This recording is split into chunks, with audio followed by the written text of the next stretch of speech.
वो कोई बाबा सिद्दीकी कोई सही आदमी थोड़ी नहीं था, उसके ऊपर मकोका का केस लगा हुआ है। अगर वो गलत कर रहा है तो उसको सजा मिलेगी। और बताते हैं वो उसके दाऊद से भी कनेक्शन था, सारी जानकारी होती है और मिल जाती है। नमस्कार दोस्तों, पीडब्ल्यू ज्ञान कोश पर एक बार फिर से आपका बहुत बहुत स्वागत है। दोस्तों, लॉरेंस बिश्नोई गैंग है कि प्याज लेयर बाय लेयर उतारती चली जा रही है मुंबई पुलिस, पर अभी तक भी जड़ तक पहुंचना अपने आप में बहुत ज्यादा मुश्किल हो रहा है। अभी रिसेंट अगर देखा जाए तो 2 इंडिविजुअल्स की गिरफ्तारी अभी देखी गई है, जिसमें एक इंडिविजुअल जिसकी फोटो यहां पर है, जिसका वीडियो आपने अभी देखा कि किस तरीके से ये बंदा साफ साफ कह रहा है कि देखो जी, हम तो जा रहे हैं जेल, बाकी प्लानिंग का पता नहीं है, कुछ भी कहीं पर भी प्लान हो सकता है। और एक बड़ी इंटरेस्टिंग चीज क्या निकल के आई है कि कोई एक पर्टिकुलर गैंग ऑपरेट नहीं कर रही है, it's a cartel, it's a group जो कि अलग अलग स्टेट्स में अलग अलग ऑपरेशंस को परफॉर्म करती है। अब आप यहां पर क्या देखते हो कि लॉरेंस बिश्नोई गैंग का एक शूटर फरार था, उस बंदे का नाम है सुक्का। यहां पर आप देखो इस बंदे की फोटो।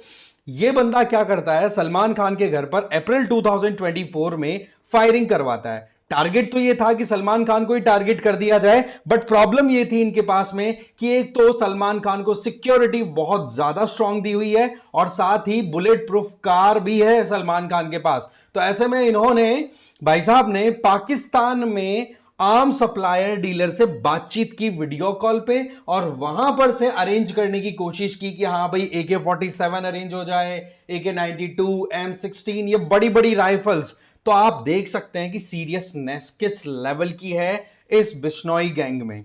अब सवाल यह आता है कि ये जो गैंग्स ऑपरेट कर रही हैं, इनका क्या प्लान था। देखो, मुंबई पुलिस है ना, जब से बाबा सिद्दीकी का असैसिनेशन हुआ है, किलिंग हुई है, तब से बिल्कुल अलर्ट मोड पर है और अलग अलग स्टेट्स में अपने ऑपरेशंस रन कर रही है। और उसी ऑपरेशन का एक जो ऑपरेशन कंडक्ट हुआ, एक पार्ट, वो था हरियाणा में, और हरियाणा की पुलिस ने भी कोलैबोरेट किया, तो एक जॉइंट ऑपरेशन के तहत सुक्खा को कर लिया अरेस्ट। वहीं दूसरी तरफ अगर देखा जाए तो एक गुर्गा जो था वो यूपी में था, और ये यूपी वाला जो बंदा था वो नेपाल की तरफ भागने की कोशिश कर रहा था, बट ये लास्ट में पकड़ा गया, इसके पैर में गोली चला दी गई, ऐसे में ये अरेस्ट हो गया। अब इस बंदे ने जो बातें कही हैं वो बड़ी एक तरीके से सरप्राइजिंग है, या फिर हम ये कह सकते हैं कि ये बातें कुछ ऐसी हैं कि जो वाकई में सिग्नल दे रही है कि सिचुएशन अंडर कंट्रोल हम नहीं कह सकते।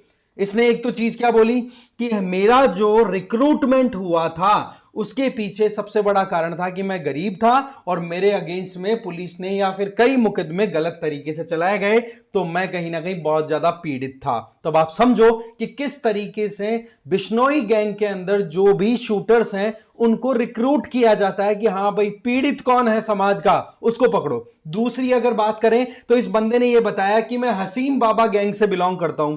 जब यह बात निकली तब बात समझ में आ गई कि ये कोई बिश्नोई गैंग एक गैंग नहीं है, ये डिफरेंट गैंग्स का एक बहुत बड़ा ग्रुप है। फिर इस बंदे ने लास्ट में जाते जाते तो एक बात बड़ी और बोल दी कि हम इंटरनेशनली ऑपरेट कर रहे हैं, जो कि मोरलेस सबको पता है, और बोला हम अमेरिका में भी ऑपरेट कर रहे हैं।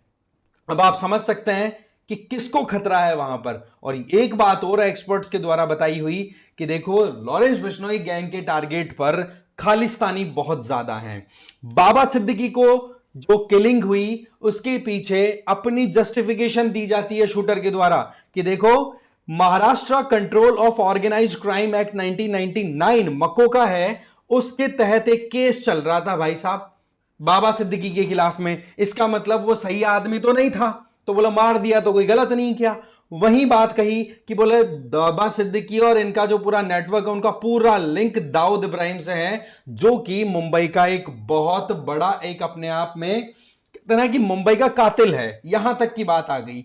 अब आप यहां पर क्या देखते हैं कि ये जो सिचुएशन है ये बार बार रिवील कर रही है कि यहां से हम बार बार ये समझ सकते हैं कि अभी अंडर कंट्रोल में नहीं है कुछ भी। और सलमान खान के फैन, सलमान खान के जो फॉलोअर्स हैं, फ्रेंड्स हैं, वो तो इतने ज्यादा दहशत में हैं कि उनके द्वारा लॉरेंस बिश्नोई से अपनी मीटिंग तक फाइनल की गई है। आपने सुना होगा कि किस तरीके से राखी सावंत ने माफी तक मांग ली, क्योंकि लॉरेंस बिश्नोई ने एक बार कहा था कि भाई आपने काले हिरन को मारा, जो कि हमारे परिवार के सदस्य के बराबर होते हैं बिश्नोई समाज में, तो आप बीकानेर में हमारी माताजी के मंदिर में आओ और वहां पर माफी मांगो। तो ये बात जो है सलमान खान तो पता नहीं मानेंगे कि नहीं, बट राखी सावंत ने यह कहा कि मैं माफी मांगती हूं सलमान खान की तरफ से। वहीं दूसरी तरफ सलमान खान की एक्स गर्लफ्रेंड सोनी अली, भाई साहब उनके द्वारा एक ट्वीट किया जाता है और उस ट्वीट में साफ साफ कहती हैं कि जी मैं लॉरेंस बिश्नोई से मिलना चाहती हूं, पहले एक बार जूम कॉल हो जाए,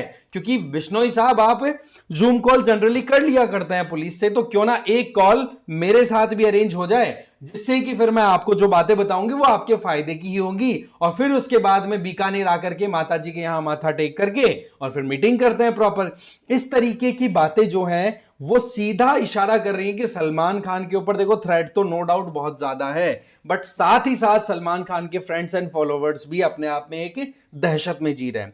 अब मुंबई पुलिस की एक दो चार्जशीट्स या टोटल प्रॉबेबली मुझे जहां तक याद रहा 5 चार्जशीट्स के अंदर एक बात निकल के आई कि सलमान खान की किलिंग को लेकर के जो ये पूरा प्लॉट है ये कैसे तैयार हुआ।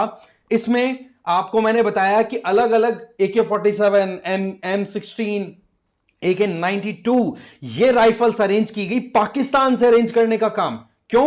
क्योंकि सलमान खान के पास सिक्योरिटी ज्यादा है। अब वो सिक्योरिटी को ब्रीच करने का तरीका क्या है भाई, आपको और भी ज्यादा हाई क्लास के गोला बारूद असला आपको इकट्ठा करना पड़ेगा, तो वो उन्होंने करने की कोशिश की।